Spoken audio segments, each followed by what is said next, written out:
Look at this. Look at this. People actually believe that there is a car floating around out in space. Well, I think it looks so ridiculous and impossible. And you can tell it's real because it looks so fake, honestly. We'd have way better CGI if it was fake. This is live on the air, okay? I'm going to zoom in on the Earth in Photoshop. You see the Earth? Okay, I'm going to go to Image, Adjust, Levels, and I'm going to bring the levels up. Uh-oh. What is that? Why is there a square box around the Earth?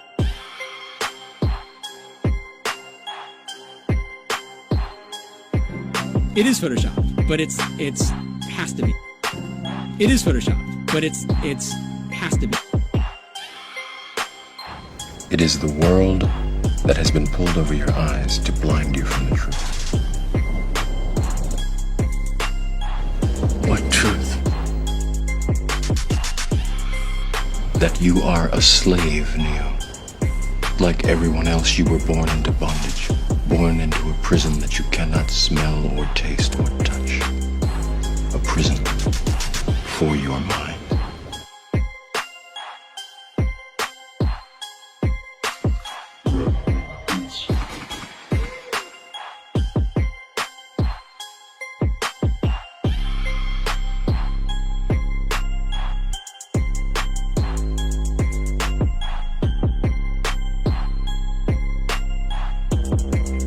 So let's use this model of the Earth, and let's enlist the help of a friend, Taxi. You might know her. Next segment, I'm going to show you how NASA grabs objects in 3D space, rotates them around, manipulates them. They can do this with water, with cloth, anything. And the cool thing about it is we can take what they're doing, what they're seeing with their contact virtual reality augmented lenses, and put that on a separate video layer live.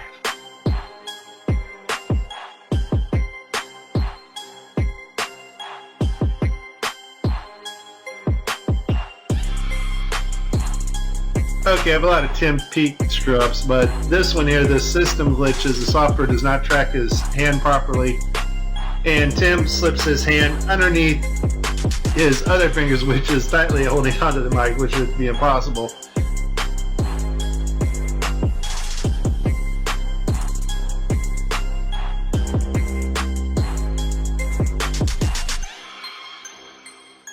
You can tell it's real because it looks so fake, honestly. We'd have way better CGI if it was fake.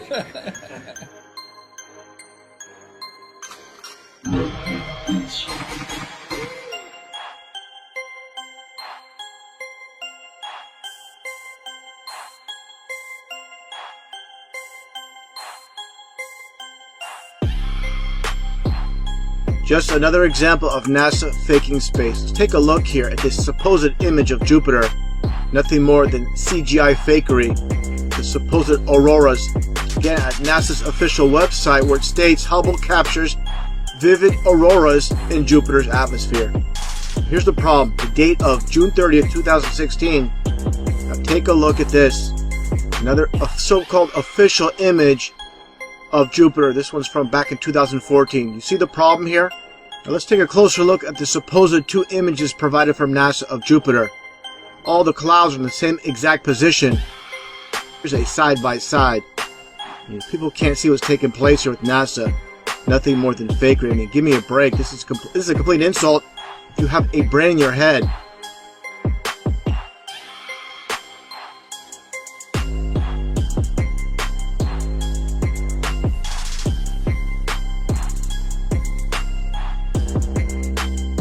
like you're in a studio, maybe in Omaha, Nebraska or something. The shot is so clear. Is this a hoax? Are you really in space still?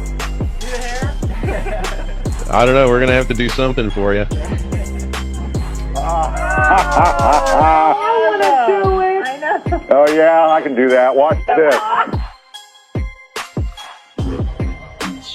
Is this a hoax? Are you really in space still?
Can you do a somersault right now?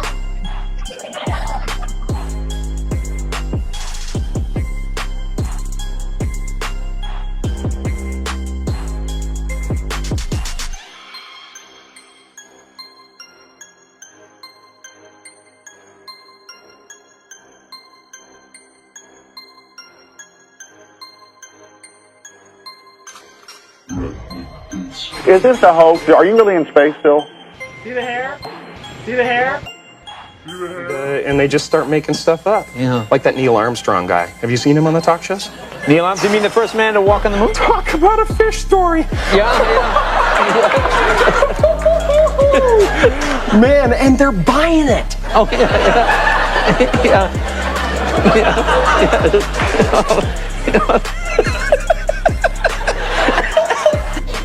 So many times during spacewalks outside the International Space Station, we can see air bubbles rising up. Can you touch on how there are air bubbles in space? Can you be more specific? Air bubbles?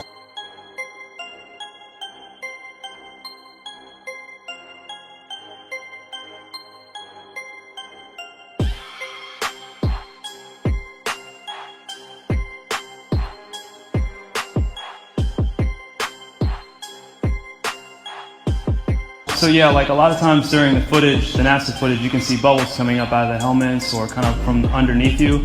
How do you explain bubbles in space? Yeah, I'm not sure exactly what you're talking about. You might, now sometimes you get water in the helmet, and it comes, it's either you know, from sweat or from the cooling garments, and you know, that's generally what that is. I've never seen any kind of air bubble anywhere. Could it be that you're filming in an underwater pool and you're not really out there?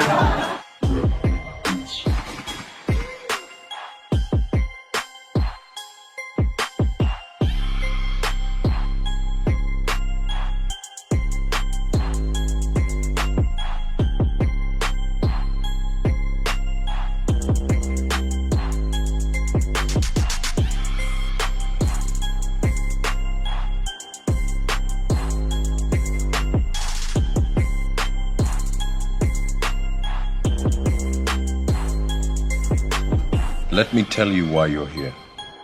You're here because you know something. What you know you can't explain, but you feel it. You felt it your entire life, that there's something wrong with the world. You don't know what it is, but it's there, like a splinter in your mind, driving you mad. You're a coward and a liar and a thief.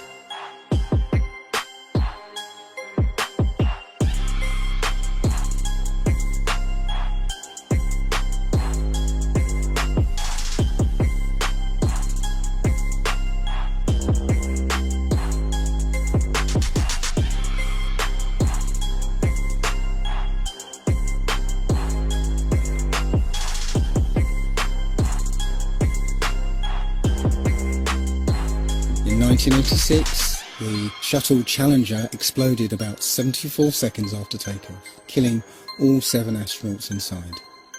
Or did it? It turns out that 6 of the 7 are still alive and kicking today. Ellison Onizuka, claims to be his identical twin brother, Claude. Yeah, I've got an identical twin brother, Claude, too. The Challenger pilot, Mickey Smith, hasn't even bothered changing his name.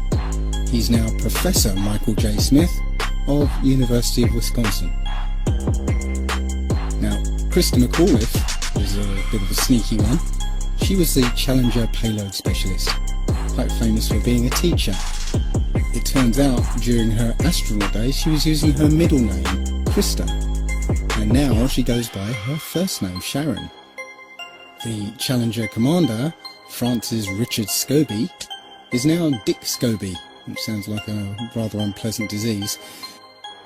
Judith Resnick, the Challenger mission specialist, again hasn't even bothered changing her name. She's a professor at Yale Law. And finally, Ronald McNair, another Challenger mission specialist, claims to be his identical twin brother, Carl McNair. What are the odds? So there I was, just minding my own business, looking at Google Earth, and this big, snow-covered monstrosity is staring me in the face like, why is that covered in snow? So I keep digging a little bit deeper, and I finally get underneath this cloud cover here, and a few images pop up. And I say, oh, images, what are they? Well, this is what you got, which I'm sure that looks familiar to you, right? Looks just like the pictures they give us of Mars. So I'm just kind of creeping around here and definitely noticing the same kind of undulation changes and same kind of rock, same kind of dirt. The only thing that's missing is that nice little red tint that they pay somebody $150,000 a year to put on there. So I'll keep kind of going through here and see if it... What the...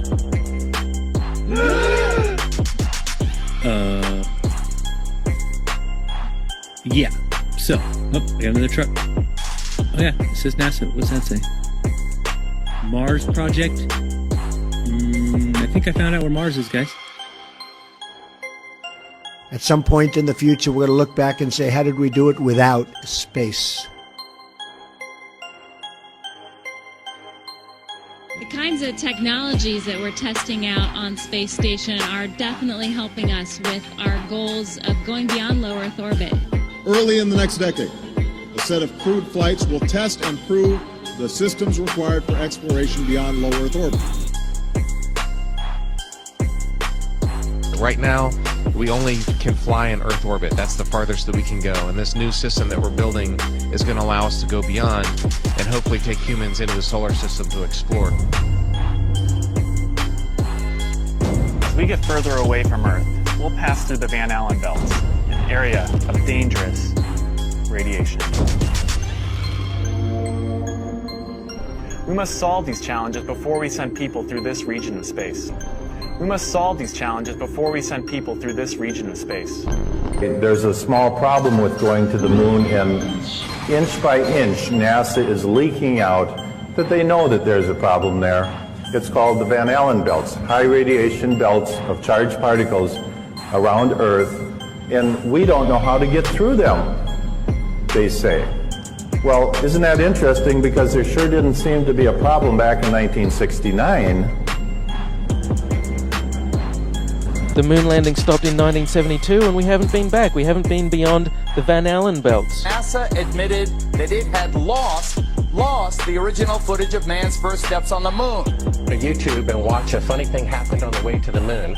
It contains newly discovered evidence, which is part of the missing tapes, of outtakes from the first mission to the moon, of them falsifying a shot of being halfway to the moon. For NASA to come out and say that all the tapes were erased, I mean, it's incredible. Geraldo, this isn't just one tape. This is rooms of tape labeled Apollo 11 moon landing. Someone had to physically go and erase it. It's very challenging to try to prove we landed on the moon, and it shouldn't be challenging. The tape should be there. There should be plenty of evidence. I mean, it's proof right there. This is an official NASA photo of the first Apollo 11 lunar module landing on the moon. I mean, it's right there. This is proof, man. It's the picture's right there. It's landing on the moon. But the only problem I have with this picture is that it's taken from the moon.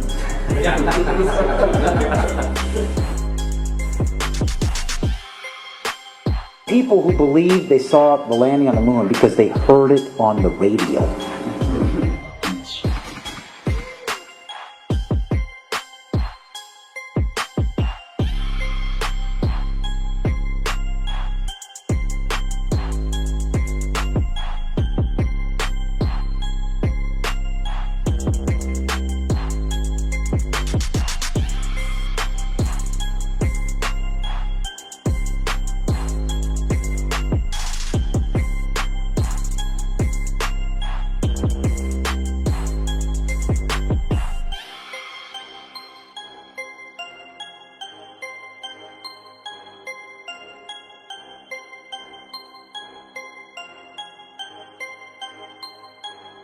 Here's a picture of the INSAT actually being deployed from the spacecraft.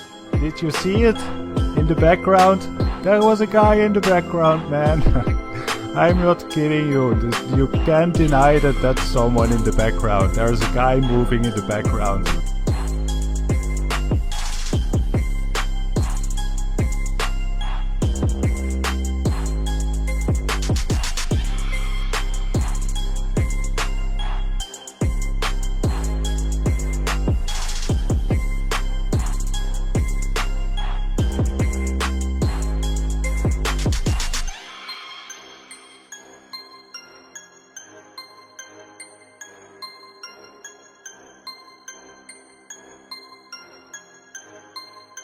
And I'll tell you, just if nothing else, here's why you can tell they're not fake. Just to create the paperwork, that amount of paperwork would make faking it prohibitively expensive. No one could afford to generate that much documentation. All of that happened in a little town called York, Maine, across the United States from where we're talking to you right now. Across the United States from where we're talking to you right now.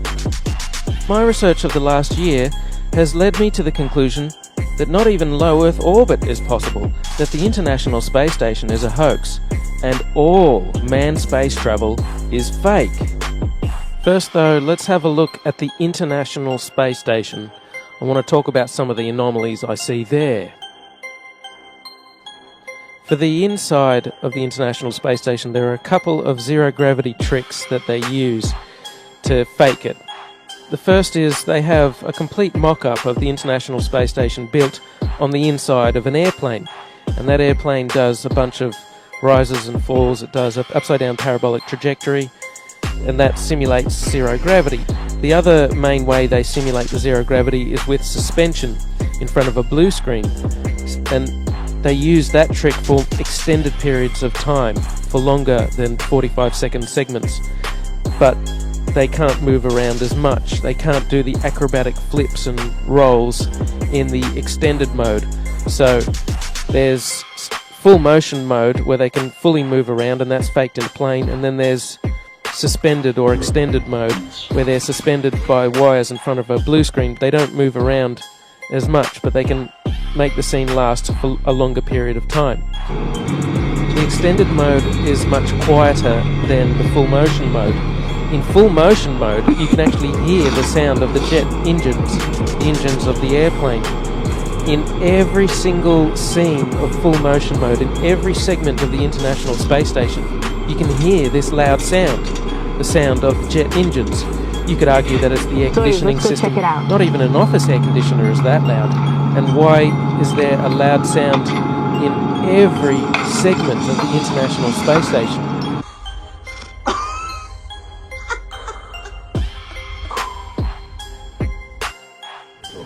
Mr. Armstrong, Bart Sibrel, ABC Digital. Wanted to give you the opportunity to swear on the Bible that you walked on the moon. Will you put your left hand on the Bible and swear to God that you walked on the moon? You have $5,000 cash. You can give it to charity if you swear on the Bible that you walked on the moon. Please I have the tape. That'd be fine. Why don't you swear to... Why not? Why won't you do it?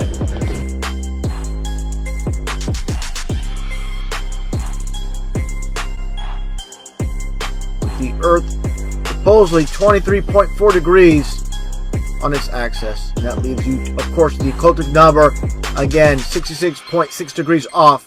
Well, Earth is supposedly orbiting around the Sun at 66,600 miles an hour.